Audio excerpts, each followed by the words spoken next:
O Senhor disse mais a Moisés: Eis que chamei pelo nome de Bezalel, filho de Uri, filho de Ur, da tribo de Judá, e o enchi do Espírito de Deus, de habilidade, de inteligência, de conhecimento, em todo artifício, para elaborar desenhos e trabalhar em ouro, prata e bronze, para a lapidação de pedras de engaste, para entalho de madeira, para todo tipo de trabalho artesanal. Escolhi Aholiabe, filho de Ahisamaque, da tribo de Dan, para trabalhar com ele. Também dei habilidade a todos os homens hábeis, para que me façam tudo o que tenho ordenado. A tenda do encontro, a arca do testemunho, o propiciatório que está em cima dela e todos os pertences da tenda. A mesa com seus utensílios, o candelabro de ouro puro com todos os seus utensílios e o altar do incenso. O altar do holocausto com todos os seus utensílios e a bacia com seu suporte. As vestes finamente tecidas, as vestes sagradas do sacerdote Arão e as vestes de teus filhos, para servirem como sacerdotes. O óleo da unção e o incenso aromático para o santuário. Eles farão tudo segundo tenho ordenado. Fale aos filhos de Israel e diga-lhes o seguinte: certamente vocês guardarão os meus sábados, pois é sinal entre mim e vocês de geração em geração, para que vocês saibam que eu sou o Senhor que os santifica. Portanto, guardem o sábado, porque é santo para vocês. Aquele que o profanar morrerá. Quem nesse dia fizer alguma obra será eliminado do meio do seu povo. 6 dias se trabalhará, porém o 7º dia é o sábado do repouso solene, santo ao Senhor. Quem fizer alguma obra no dia do sábado morrerá. Os filhos de Israel guardarão o sábado, celebrando-o por aliança perpétua de geração em geração. Entre mim e os filhos de Israel é sinal para sempre, porque em 6 dias o Senhor fez os céus e a terra, e no 7º dia descansou e tomou alento. Quando o Senhor acabou de falar com Moisés no Monte Sinai, deu a ele 2 tábuas do testemunho, tábuas de pedra, escritas pelo dedo de Deus. Vamos orar?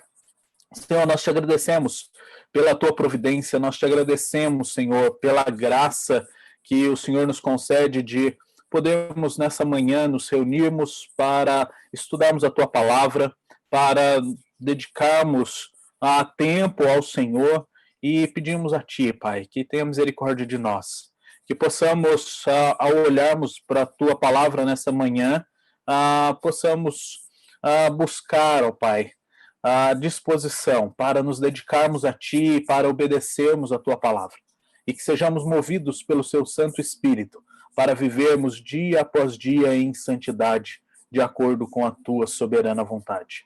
Essa é a oração que nós fazemos em nome do Teu Filho amado, Jesus Cristo. Amém. Amém. Queridos, quando nós iniciamos, então, lá no capítulo de número 25, nós vimos vários aspectos do tabernáculo do Senhor. Então, no capítulo 25, nós vemos ali Moisés, ele sobe pela 2ª vez ao monte, né, para falar com o Senhor, e ali ele fica 40 dias e 40 noites, e ali o Senhor dá a Moisés a descrição detalhada do tabernáculo, de como o tabernáculo deveria ser construído, e o tabernáculo então era o sinal da presença do Senhor no meio do povo. E nós vimos detalhadamente em vários domingos, em várias exposições, como o Senhor queria que o tabernáculo fosse construído e fosse desenvolvido. E nós vimos que na sequência o Senhor foi passando para Moisés o tabernáculo de dentro para fora, mostrando o aspecto mais importante até o aspecto prático e como deveria funcionar, né, o tabernáculo. E quando nós olhamos para esse processo, nós vimos a descrição da Arca da Aliança, do propiciatório, dos querubins, do testemunho que deveria ficar, né, na arca, e essa mesa ela servia de sinal para apontar aquilo que Cristo faria. Ele seria esse intermediário entre Deus e o cumprimento da lei do Senhor. Nós vimos ali a descrição de como a mesa deveria ficar, onde ela deveria estar, o seu tamanho, os pães, como eles deveriam ser feitos, qual era a frequência que eles deveriam ser trocados. Nós vimos ali a ordenança para se construir um candelabro para iluminar aquela tenda, para iluminar aquele tabernáculo. Nós vimos ali as cortinas, nós vimos os tecidos, né, da construção do tabernáculo.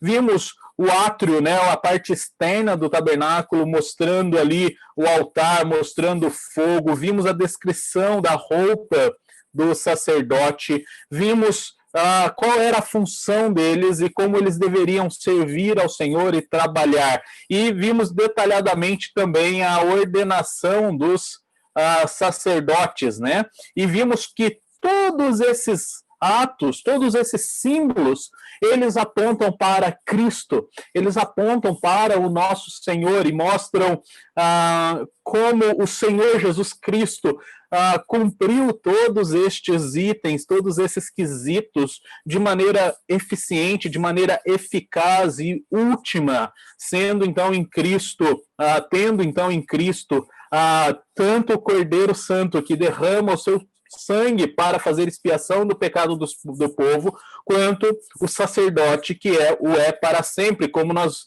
vimos no texto da nossa liturgia, né, em Hebreus capítulo 7, nós vemos ali o autor de Hebreus descrevendo o sacerdócio de Cristo sendo perpétuo, sendo para todo o sempre.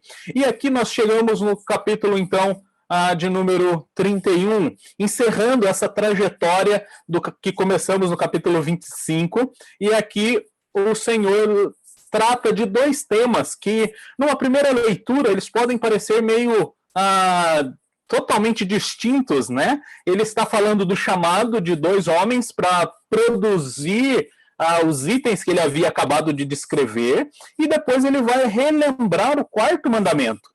E numa leitura rápida e numa leitura sem muita atenção, talvez nós pensemos que o autor tenha ali se confundido ou esteja meio alterando, né, repetindo um tema que ele já havia tratado, e aqui ele simplesmente não trata, né, de uma continuação, e ele repete o tema. Mas quando nós olhamos de uma maneira mais detalhada, nós olhamos com um pouco mais de atenção, nós vemos que aqui no capítulo 31 do livro do Êxodo, no capítulo que nós acabamos de ler, o Senhor relaciona dois temas importantes para o desenvolvimento da nossa vida cristã. Dois temas importantes para o desenvolvimento da nossa peregrinação. E nós precisamos nos atentar para este texto, porque ele vai tratar de dois temas que são pouco tratados, muitas vezes, e chegam a ser tabus. Há muita coisa envolvida e referente a esse tema. Primeiro, ele vai falar da vida do artista, né? E ele vai falar especificamente desse desenvolvimento da arte, né, no meio do povo de Deus, e depois ele vai falar do descanso, de como o dia que ele havia separado deveria ser guardado. E aqui, quando nós olhamos a primeira parte do texto que nós lemos, ele vai falar exatamente sobre essa profissão, né? Ele vai falar sobre o artista, e aqui nós vemos não um texto exaustivo, mas um texto que nos dá princípios sobre o desenvolvimento da arte na vida da igreja. Então, os 11 primeiros versos, ele está trazendo à tona o chamado de dois homens e a capacitação de vários outros para que eles possam, então, construir tudo aquilo que Deus já havia mostrado para Moisés. E o que nós vemos no desenvolvimento desse processo é que muitas vezes nós não, eu me refiro nós no aspecto geral, né, nós cristãos, nós desenvolvemos um tabu ou desenvolvemos um preconceito quanto à atividade artística. E muitas igrejas chegam até mesmo a demonizar a arte. E aqui nós vemos um texto falando especificamente sobre arte e trazendo os fundamentos, trazendo as características de como nós devemos desenvolver arte como povo de Deus e como igreja do Senhor. E nós iremos ver isso entendendo que a ordem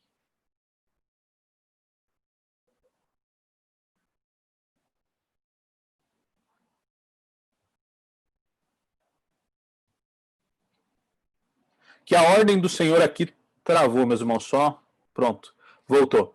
Que a ordem que o Senhor dá é específica para uma situação, mas aplicada para todos nós no decorrer do desenvolvimento da vida cristã.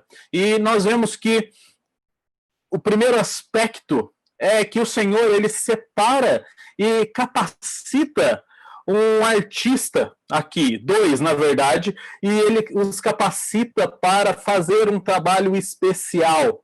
E quando nós olhamos para o aspecto geral da arte, nós precisamos entender que o Senhor chama, vocaciona e capacita pessoas para desenvolver a arte de maneira cristã, de maneira fundamentada na Escritura. E uma coisa importante que nós precisamos entender é que todos nós desenvolvemos arte em um determinado nível, em uma determinada situação. Todos nós temos ali um quezinho de artista, né? Talvez não sejamos os melhores pintores, talvez não sejamos os melhores compositores e talvez nem mesmo os melhores instrumentistas, né? Eu nem vou arriscar falar que talvez não sejamos nem os melhores cantores, né? Mas todos nós desenvolvemos esse lado artístico. E aqui, para você entender essa ideia, talvez você precise pensar aí e responder a seguinte pergunta: quantas vezes você já parou e ficou conversando sozinho consigo mesmo, imaginando uma situação? E aqui eu vou chegar a dizer que todos vocês já passaram por isso. Todos vocês já adiantaram algum diálogo na cabeça de vocês. Todos vocês já tiveram conversas, né, consigo mesmo. E alguns fazem isso em voz alta, né, como eu. Mas todos nós desenvolvemos esse ato de conversarmos e desenvolvermos e criarmos. Quantos aqui, né, já não desenvolveram na cozinha e inventaram receitas e modificaram uma coisinha? Essa semana aí, né, esses dias, nós temos visto no Instagram, e se você não segue, eu recomendo, na nossa igreja está surgindo um chefe de cozinha chamado Raul. Então, o Raul está postando várias receitas que ele tem feito, tem várias carnes, vários tipos de carne que ele tem assado, e tem sido demonstrado, isso é demonstrar criatividade.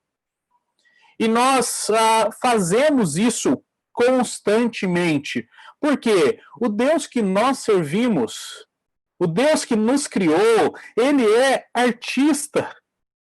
Ele criou todas as coisas. Ele nos fez a sua imagem e semelhança. Então, nós recebemos essa capacitação. E aqui, claro que uns recebem mais do que os outros, e uns são chamados especificamente para desenvolverem esse ofício, né? E aqui nós vemos dois homens que o Senhor, então, primeiro, enche eles do Espírito Santo para mostrar que a arte que eles iriam desenvolver deveria ser de acordo com a vontade do Senhor. E o texto diz que o Senhor, então, dá habilidade a esses homens, e não é uma habilidade qualquer. Estes homens são capacitados por Deus para mexer com todo tipo de material. Eles são capacitados por Deus para lidar com todos os recursos que eles talvez tenham. E hoje em dia nós não vemos artistas tão completos assim, né? Que são capazes de desenvolverem o lado musical, desenvolverem o lado artístico pintando. E esses homens foram capacitados por Deus, tiveram habilidade para mexer com todos os materiais. Por quê? Porque o Senhor deu a eles uma tarefa especial. Eles precisavam construir o tabernáculo e os objetos do tabernáculo. Lembrem-se que o Senhor estava apenas passando para Moisés os desenhos, né? Ele estava passando ali como deveria ser. Ele não estava dando os materiais para Moisés. Ele não estava pegando a arca aqui, Moisés, essa é a arca, toma, leva lá e põe no tabernáculo. Não, não. Ele estava só mostrando os esboços, e Moisés, então, teria que construir e desenvolver cada um destes itens. E o Senhor, então, capacita estes dois homens para desenvolverem este processo, né? Então, a Bezalel e Oliabe, eles vão desenvolver e construir todos os itens do tabernáculo do Senhor. E o texto diz que o Senhor capacita e dá a eles inteligência e dá a eles também conhecimento para elaborar, então, esses desenhos, trabalhar em ouro, prata e bronze, em pedra, em madeira, em tecido e fazer todo tipo de trabalho artesanal. E aqui nós vemos esse primeiro aspecto do desenvolvimento da arte, né? A arte, ela é dada por Deus como um dom, uma capacitação, e pessoas são vocacionadas a desenvolverem a arte, e elas devem ser desenvolvidas numa perspectiva bíblica, porque o Senhor é quem capacita, e o Senhor é quem enche com o Espírito Santo. Um segundo aspecto que nós podemos observar nesse texto é exatamente o Senhor definindo, né, o que é bom, o que é verdadeiro, o que é belo.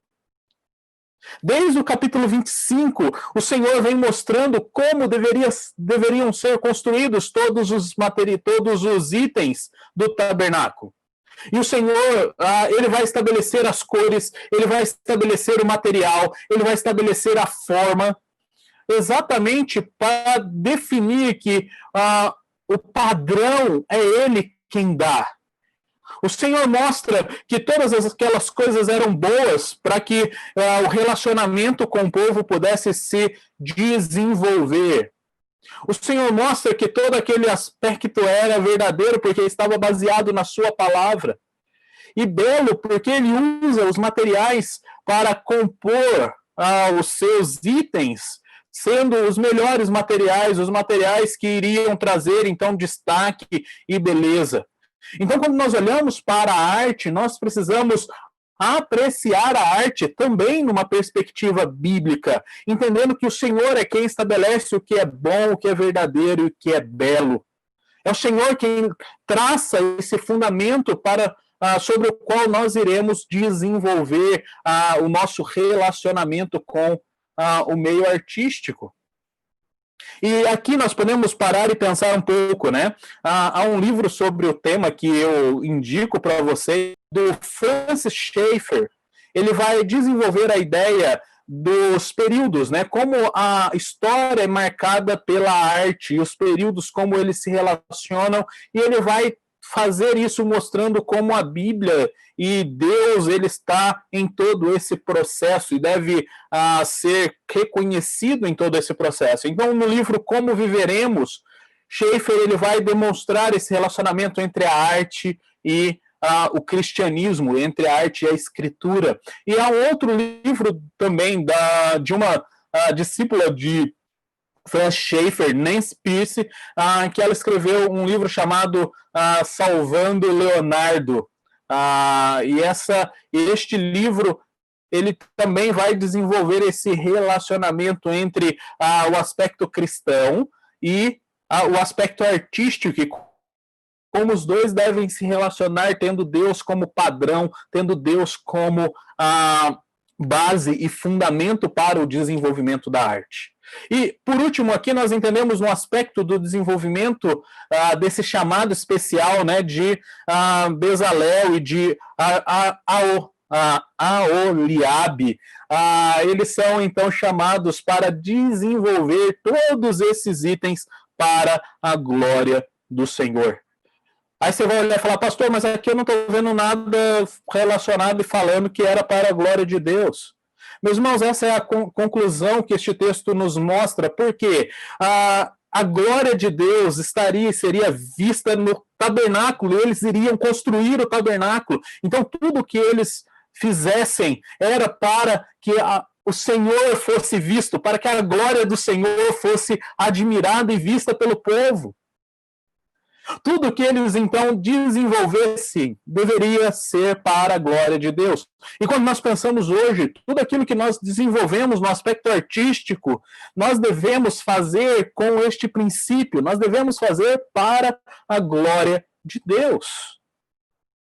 Aqui eu vou citar, né, eu citei em um dos sermões passados, um desenho que a Ana Beatriz assiste aqui em casa, né, um desenho chamado Superbook, e nesse desenho tem ali a historinha de Davi, né, e quando ele vai falar da história de Davi, os personagens do tempo, né, para ver ali o desenvolvimento da história de Davi, e em certo momento tem ali, o Davi ele tira ali a sua harpa e começa a tocar, e o menininho que tocava um instrumento também começa a tocar o instrumento, e ele pergunta para Davi, por que você está tocando?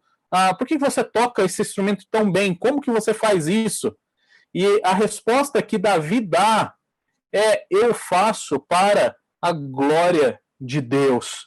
Aqui nós temos alguns princípios muito claros e objetivos referente à vocação e ao nosso chamado individual, né?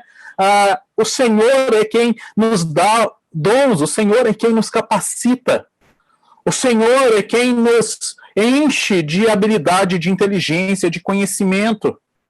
O Senhor é aquele que estabelece o princípio ético sobre o qual nós devemos desenvolver e caminhar os nossos dias. E tudo o que nós fazemos deve ser feito para a glória do Senhor. Talvez você olhe e fale assim, mas eu não sei pintar, eu não sei tocar. Mas o Senhor te capacita para desenvolver várias outras funções. O artista, ele precisa daquele que vai fazer e construir a tela. O artista precisa daquele que vai desenvolver as cores das tintas que ele vai usar. O instrumentista, ele precisa de alguém que construa o seu instrumento. Quando nós olhamos na igreja, o desenvolvimento da arte na igreja, nós precisamos de pessoas que saibam lidar com o som, pessoas que saibam ligar o microfone. Nós precisamos de pessoas que desenvolvam trabalhos técnicos e nós precisamos de pessoas que saibam cozinhar.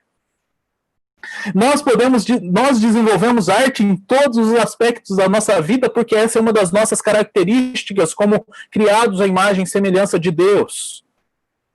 E nós precisamos fazer isso, nós precisamos desenvolver para a glória do Senhor. Tudo deve ser feito para a glória do Senhor, independente daquilo que Deus te vocacionou para fazer, independente daquilo que Deus te habilitou, te deu sabedoria para lidar, você precisa colocar isso ao serviço do Senhor e à disposição do Senhor para a glória do Senhor. E aqui nós vamos para a segunda parte do nosso texto, e a segunda parte do nosso texto, a partir do verso de número 12, vai teoricamente mudar totalmente o tema, né? Ele está falando do chamado de 2 artistas para construírem os itens da casa do Senhor, e agora então o Senhor manda Moisés relembrar o povo do 4º mandamento. E aqui, no livro do Êxodo, nós vemos isso acontecendo por 5 vezes. Por 5 vezes o Senhor reforça a importância de guardarmos o dia do Senhor. Agora imaginem qual é a relação destes 2 aspectos, né? Nós somos chamados a desenvolvermos a nossa vocação para a glória de Deus, e agora nós somos chamados para desenvolvermos o descanso para a glória de Deus. Olha a estrutura do texto. Se você voltar a sua Bíblia, né, a algumas páginas, você vai ver que no capítulo 29 até o capítulo 31, o Senhor está falando de trabalho. Ele está falando do trabalho do sacerdote, ele está falando sobre como o sacerdote deveria realizar cada uma das suas atividades. Depois ele está falando do trabalho dos 2 artistas que irão construir o tabernáculo do Senhor e os itens do tabernáculo do Senhor. E o Senhor então disse para Moisés, olha, esse povo pode ter a tendência de trabalhar muito e de não parar. E talvez eles usem isso com uma certa legitimidade, falando, não, o que nós estamos fazendo é para o Senhor, então nós vamos continuar trabalhando. E os artífices vão poder pensar, e os artistas vão pensar e falar assim, não, vamos terminar tudo e depois a gente volta a cumprir a lei do Senhor. Vamos emendar aqui, trabalhar aí um mês direto e depois a gente volta à prática do obedecer à lei do Senhor, guardar o descanso. E, queridos, talvez nós façamos isso com muito mais frequência do que nós imaginamos.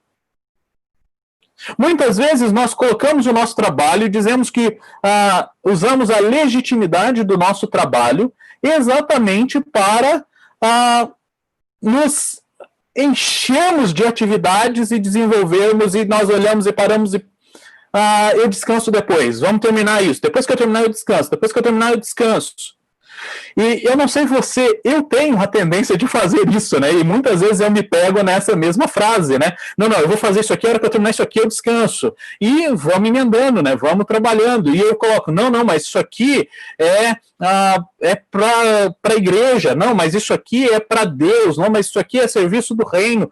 E eu vou começando a justificar o meu trabalho e ele se torna cada vez mais e cada vez tenho mais coisas para fazer. E aqui o Senhor lembra, diz para Moisés lembrar o povo que independente do trabalho que eles fizessem, independente da legitimidade da permanência do trabalho, o trabalho não deveria ser uma desculpa para que eles desobedecessem à lei de Deus. A lei de Deus é o limite para a nossa produção. O Senhor ele vai dizer, olha, 6 dias vocês vão trabalhar, em 6 dias vocês vão fazer todas as coisas, e no 7º dia vocês vão separar esse dia para descansar. Vocês vão guardar esse dia. E o padrão estabelecido é o que Deus faz lá em Gênesis, quando ele cria o mundo e cria todas as coisas. Nós vemos o Senhor por 6 dias criando todas as coisas, e no 7º dia, o Senhor, então, descansa. E aqui a gente pode pensar, e o reverendo Mauro já falou sobre isso mais detalhadamente, né? E quando nós expomos o capítulo 20, nós também falamos um pouco mais sobre isso. Mas pare e pense, será que Deus estava cansado? Será que Deus realmente precisava falar agora, ufa, cansei aqui, trabalhei 6 dias, criei todas as coisas, agora eu preciso parar um pouquinho? Não, queridos, Deus não estava cansado. Mas ele o fez para nos ensinar que nós devemos separar um período de descanso. É didático a pausa que o Senhor dá. E depois ele vai reforçar isso dando a lei. Ele vai dizer, olha, guardem o dia do sábado. E 6 dias, então, vocês irão trabalhar, vocês farão toda a obra, mas o 7º dia é o sábado dedicado ao Senhor, seu Deus. Não faça nenhum trabalho nesse dia, nem você, nem o seu filho, nem sua filha, nem seu servo, nem sua serva, nem o seu animal, nem o estrangeiro das suas portas para dentro. Porque 6 dias o Senhor fez os céus e a terra, o mar e tudo que neles há, e ao 7º descansou. Por isso o Senhor abençoou o dia do sábado e o santificou. Queridos, nós precisamos entender que nós precisamos de descanso. E nós precisamos consagrar ao Senhor o dia que Ele, então, separou para que nós, então, descansássemos e nos consagrássemos a Ele. A lei do Senhor é o limite. E nós precisamos tomar muito cuidado com o desenvolvimento da nossa vida de trabalho. Nós precisamos tomar muito cuidado com o desenvolvimento das nossas atividades, porque elas devem ser feitas para a glória de Deus, e fazer para a glória de Deus é exatamente parar o 7º dia, guardar o dia do Senhor. E quando nós olhamos aqui no capítulo 31, nós vemos uma ênfase bem clara e objetiva no descanso. E o texto vai dizer assim, certamente vocês guardarão os meus sábados, pois é sinal entre mim e vocês, de geração em geração, para que vocês saibam que eu sou o Senhor que o santifica. Porque guardem o sábado, porque é santo para vocês. Então 6 dias se trabalhará, porém o 7º dia é sábado de repouso solene, santo ao Senhor. E isso então é aliança perpétua de geração em geração. É sinal entre o relacionamento de Deus e os filhos de Israel para sempre. O descanso é um sinal pactual do Senhor e nós precisamos zelar por ele. E aqui nesse texto nós vemos que esse dia nós devemos separar, e aqui eu não vou entrar nos debates, não vou entrar nas minúcias, né, que nós vemos aí sendo discutido sobre o que se fazer e o que não deve ser feito no sábado. Nós temos aí no nosso canal outras exposições sobre o assunto que você pode ir lá com mais detalhes e entender esse processo. Mas aqui nós vemos alguns princípios que nós devemos desenvolver nesse dia. O texto vai dizer que, primeiro, esse dia é para nos santificarmos e para conhecermos mais ao Senhor. O texto diz que esse é sinal entre mim e vocês, geração em geração, para que vocês saibam que eu sou o Senhor que os santifica. Nós devemos separar esse dia para conhecermos a Deus, e por isso nós nos reunimos publicamente em culto ao Senhor nesse dia. Porque nós vamos ouvir a exposição da palavra do Senhor. O Senhor será apresentado, o Senhor será conhecido, e nós desenvolveremos esse conhecimento de Deus. Nós precisamos zelar e tomar cuidado para não priorizarmos outras coisas, porque o dia do descanso, o dia do Senhor, é para que nós o conheçamos. Para que nós tenhamos tempo para voltarmos os olhos para o Senhor e desenvolvermos conhecimento de quem Ele é. O texto diz, para que vocês saibam que eu sou o Senhor. E essa expressão vai trazer o peso de tudo que o Senhor Deus fez para com o povo, de tudo que o Senhor demonstrou durante a trajetória do povo, vai demonstrar quem Deus é. E nós precisamos separar esse dia para conhecermos a Deus. Segundo, nós precisamos separar esse dia para descansarmos também fisicamente. Esse é um dia de repouso solene. A Escritura, então, vai afirmar. Então, nós devemos ter tempo para descansarmos. E nós precisamos tomar cuidado com isso. Porque muitas vezes nós quebramos a lei do Senhor de uma maneira muito simples. Não cuidando e não zelando pelo nosso corpo físico, não dando a ele descanso. E o Senhor, sabendo da nossa tendência de o fazermos, ele então coloca um dia para descansarmos. Um dia para repousarmos solenemente. E a ideia do repouso solene não é simplesmente o ócio pelo ócio.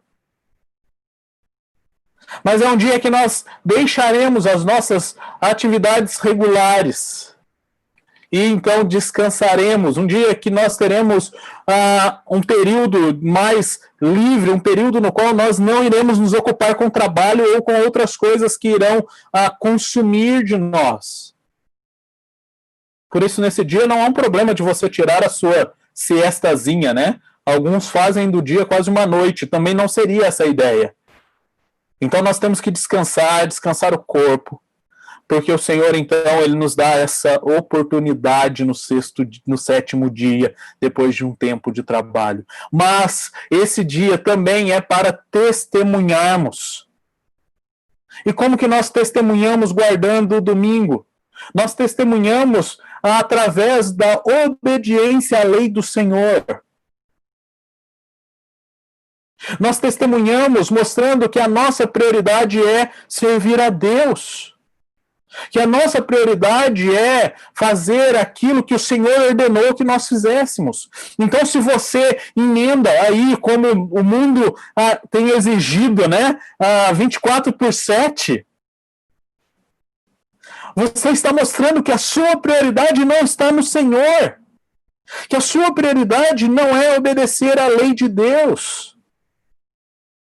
E você está dando um péssimo testemunho. E nós precisamos zelar por isso. E aqui, esse é um texto que eu preciso me atentar para isso. Como pastor, eu preciso também tomar esse cuidado.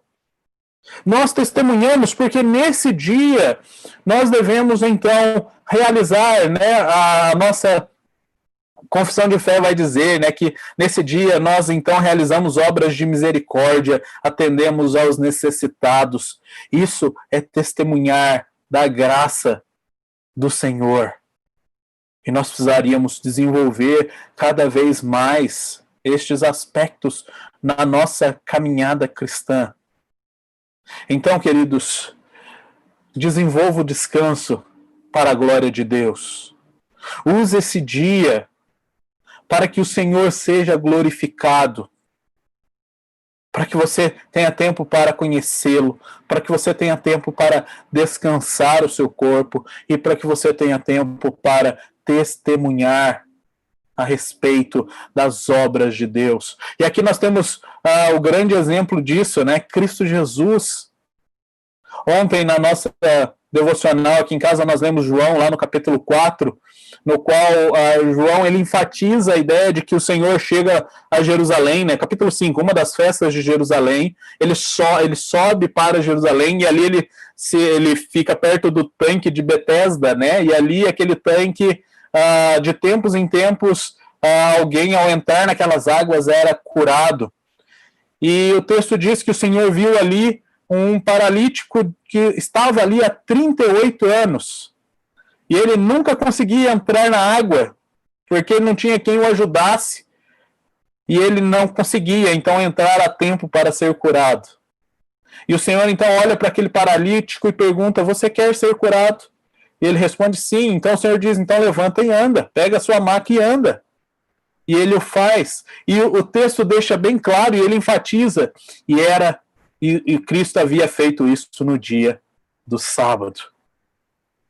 E nós vemos João enfatizando isso, mostrando que no dia separado para o descanso, os judeus, eles desenvolveram um legalismo, né? E até hoje nós vemos esse desenvolvimento, esse legalismo sendo desenvolvido. E o Senhor mostra que nesse dia as obras de misericórdia deveriam ser praticadas. Os necessitados deveriam ser atendidos. E nós precisamos desenvolver este mesmo conceito, essa mesma ideia. Cristo ele nos deu o exemplo para seguirmos, de como nós deveríamos guardar o dia do Senhor. Então nós precisamos nos lembrar que o Senhor nos vocaciona para desenvolvermos as habilidades que Ele nos dá para a sua glória. Mas nós não devemos deixar que essa vocação nos faça descumprir a lei do Senhor. Nós então concluímos olhando para este texto e respondendo o que faremos. Primeiro, você é vocacionado por Deus, então faça todas as coisas para a sua glória. Desenvolva o seu chamado, a sua vocação para a glória de Deus. Seja ele qual for. Lembre-se que tudo que você está fazendo deve ser feito para que o Senhor apareça, para que o Senhor seja glorificado. E isso vai medir a maneira como nós fazemos as nossas atividades e também vai nos dar um entendimento do que nós não devemos fazer. E se a nossa atividade vai exigir, né, o nosso trabalho vai exigir algo que quebre a lei do Senhor, nós não devemos fazer, porque a nossa prioridade é glorificarmos ao Senhor.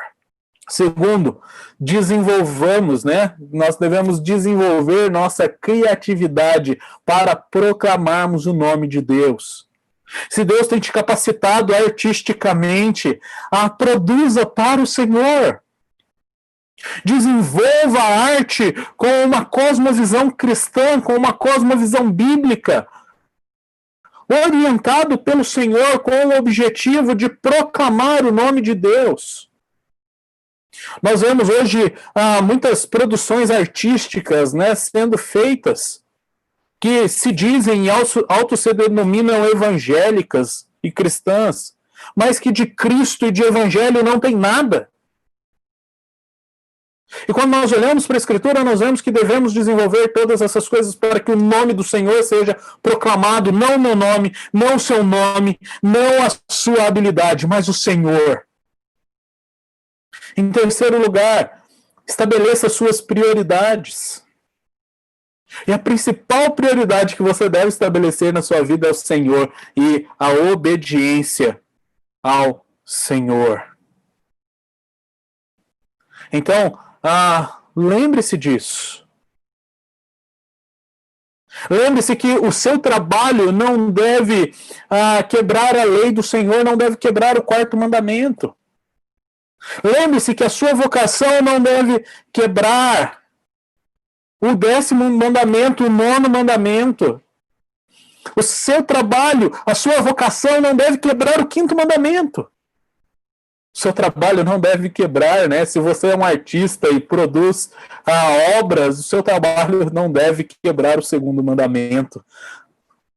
E talvez esse seja um exercício, né? Se você não lembra dos números de quais são os mandamentos, vai lá, abre a sua Bíblia em Êxodo 20 e veja qual é o 9º mandamento, veja qual é o 10º mandamento, veja qual é o 5º mandamento, veja qual é o 2º mandamento. Estabeleça a sua prioridade é o Senhor e a obra do Senhor, e fazer todas as coisas para a glória de Deus. E por último, lembre-se que o descanso é um presente de Deus para que você possa se relacionar com Ele. Se relacione com Deus. Quando nós olhamos o estabelecimento do descanso do Senhor, o descanso aponta para algo muito maior. E depois, como tarefa de casa, abra sua Bíblia e leia Hebreus capítulo 4.